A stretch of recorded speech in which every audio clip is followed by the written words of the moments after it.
everyone in this room today knows about the climate crisis.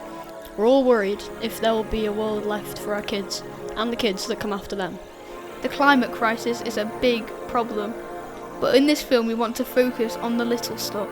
The kind of changes we're seeing right now that are changing the way we have to live today. The small things we're experiencing that add up to a big crisis. And the small things we can do to avoid it. This film is about building momentum for change. This film is about making the most of the ripple effect.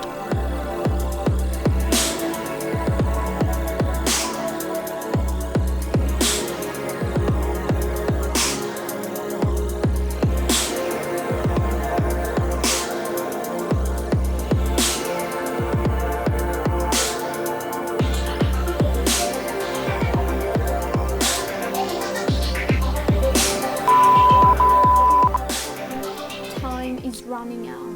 And with every day that passes, concrete actions are not taken. We all want a prosperous world, but not admit we're mistaken. When we drill to kill and we toil for oil, when we have money in our hands, but not care about the power we hold over our future. This is Belfast, and at the rate we're going, like many cities, a big proportion of it will be underwater by 2050. Houses gone, wiped by sea level rise, floods made worse, hurricanes making their way across the water set to slaughter. So when you make decisions, think about your daughter, or son, or grandchild. What kind of future do you envision? Like many others, I fight for policy change here, yet I feel that my voice is drowned by the noise of those who say they'll act, yet use their words to distract and greenwash. No more lukewarm actions. Not everyone is equally impacted, but if we don't act, everyone will be equally extinct. Time is running out.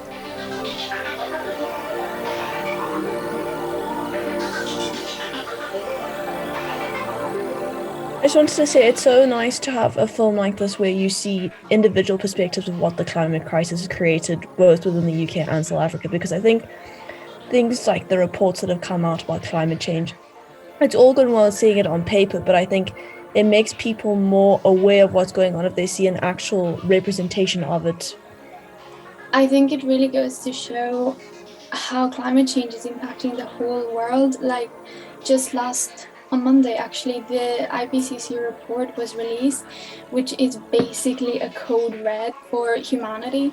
I really liked the video where it talked about think of your daughter, because it's true, people think, 2050, it's so far away, but we're going to be the new generation. We'll have to deal with these repercussions of your actions. We're looking at a world that is only concerned about economics and capitalism. We're looking at a world that does not want to introspect and see where it could change before we blow our own lives away with the heightened temperature rises. We're looking at a world that is dying because of humans, that is dying because of our selfishness, that is dying because of our lack of introspection. South Africa was affected by one of the worst droughts in the world. This led to a rise in food prices. Many people were left unemployed. And as a third world country, I don't think we can even afford that. And even then, nothing changed. Only climate changed. We're looking at the ocean being on fire. As a former physics student, the ocean being on fire is alarming. How does it not alarm you? As an African child who loves her continent, seeing Mount Kilimanjaro on fire because of our capitalist tendencies is not something I want to see ever again. All these factories, all the gas pollution that they're putting into the air, the atmosphere, and they just don't care, It's just really annoying to see that the people who have the most power are the people who are doing nothing. So the climate change crisis isn't just the climate crisis on its own. It's sort of like we have to fix this really huge systematic issue to make people think, okay, but it's not just about me, it's about my mom, it's about my future kids, it's about my friends, it's about my teacher. So unless people really change that attitude of like, it's not just about me now, then nothing will get solved. I think sometimes we tend to forget that everything is, interlinked. Even within our own country, climate change affects people differently. It affects black people different, to white people even. There's this lovely analogy that we always use, like in our essay events when we're talking about this stuff. Like when half of our population lives under the poverty line, and you're looking at like rural communities, and a woman who lives in a shack with a paraffin lamp, she's not going to care the effect that she has on the climate. That entire rural community is not going to care the effect that they have on the climate, because they just want themselves and their children to survive, and they just want to get food on the table for the next day.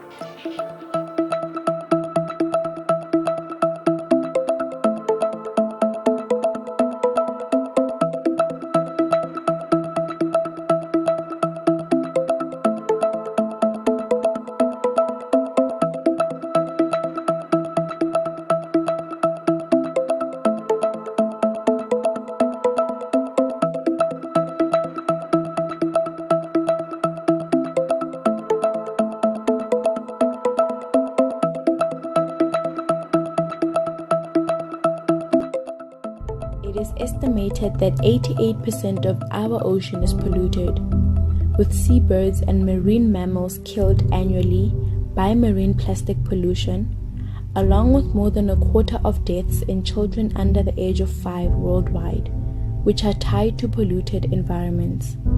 Today, the fight for a clean and safe environment continues with increasing urgency, because the marine environment supports a diverse range of sea life that is important not only to our global biodiversity, but to our cultural and social well-being.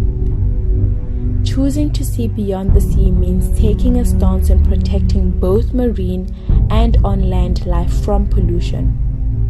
We need to acknowledge that pollution is more than just plastic. Reuse what is safe, reduce what you can, and recycle what you have. Sustain what Mother Earth provides, because it is what you see that makes you choose the planet that is you. The Okavango Delta.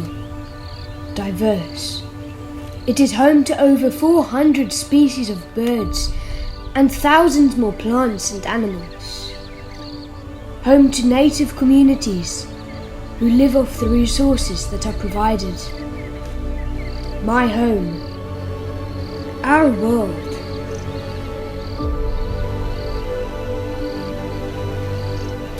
An untouched land. But our world is changing. The climate is changing. The exploitation of the Okavango Delta will be detrimental for your climate plans.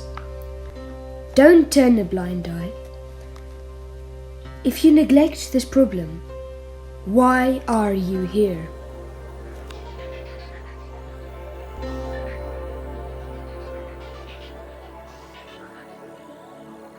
When we look at biodiversity loss, especially in South Africa, we usually tend to think that about the bigger animals like lions and rhinos and zebras and how they are affected.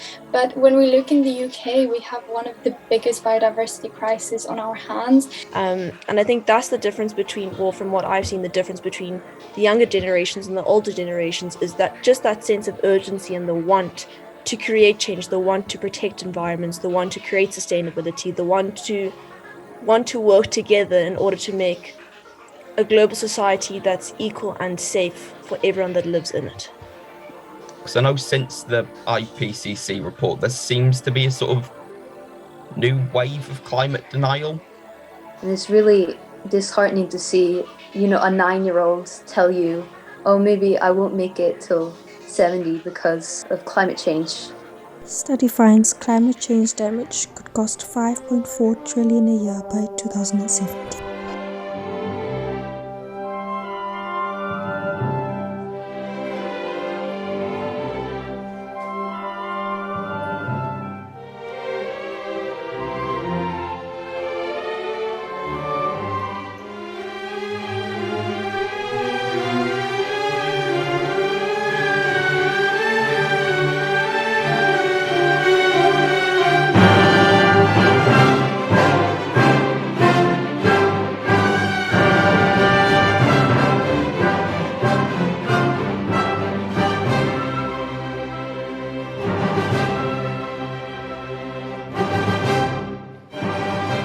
Lough Neagh is known for its beauty and famous for its abundance of wildlife, including the Lough Neagh eel and several species of bird.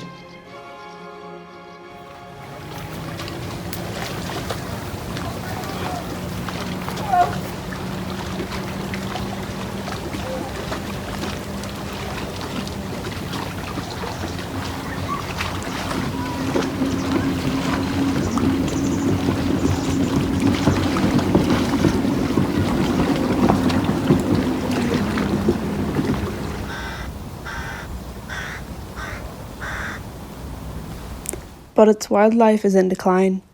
Runoff from farms and factories pollutes the water, killing fish and affecting the whole ecosystem. Lough Neagh is a protected site, but sand dredging is still legal. It suffocates fish and destroys marine habitats. Goals are set for 2045, 2050, decades ahead. But what about what we need to do right now?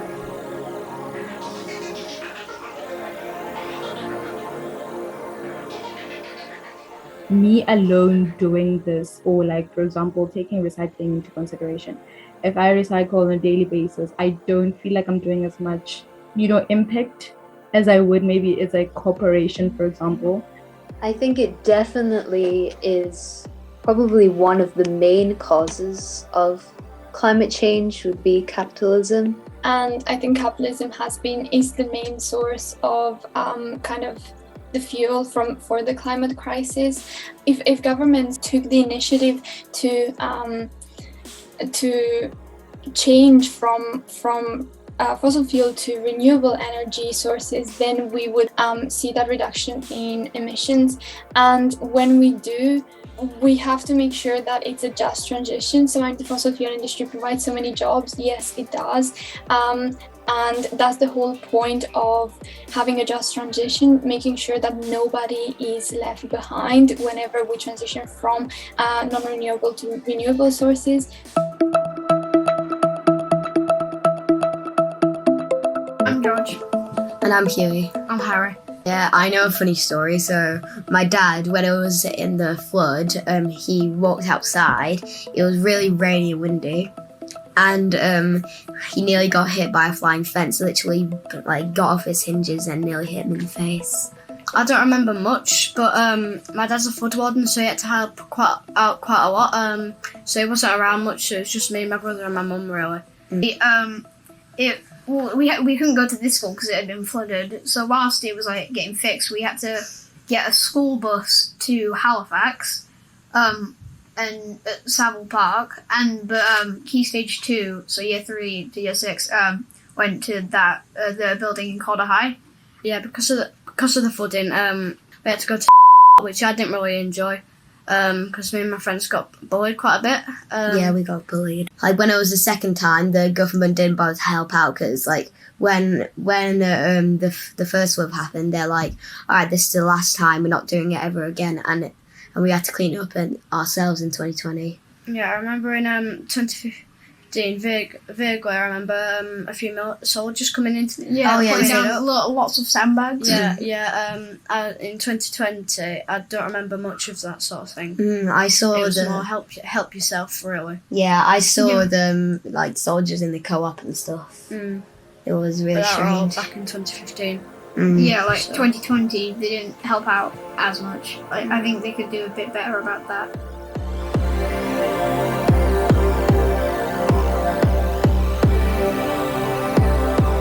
We deserve better than this. We need a safe and green future. We need better climate education. We urge you to listen to the youth. We need to scrutinise who's causing this crisis. We need accountability and transparency from governments in climate change and in our climate action. We need you to protect our home and our future. We need you to stop the Okavango exploitation. We need and want a progressive carbon tax to fund the just transition. We need you to act now. We need climate change to not be an action only for the future, but for the present. We need decision makers who are not simply just inspired by young people, but take steps to take responsibility and tackle the intersectional issues surrounding climate change. We deserve to have a voice and to be heard. We need to act now. Starting this conversation among ourselves has already created an impact. You're hearing our voices talking about how climate change is affecting us, where we live right now. We want this film to be the pebble we've thrown into the global pool. We want other voices to keep on talking about what climate change is doing to them and to share those experiences. If you can do that, we'll all be able to create a ripple effect for climate action locally and a wave of climate action around the world.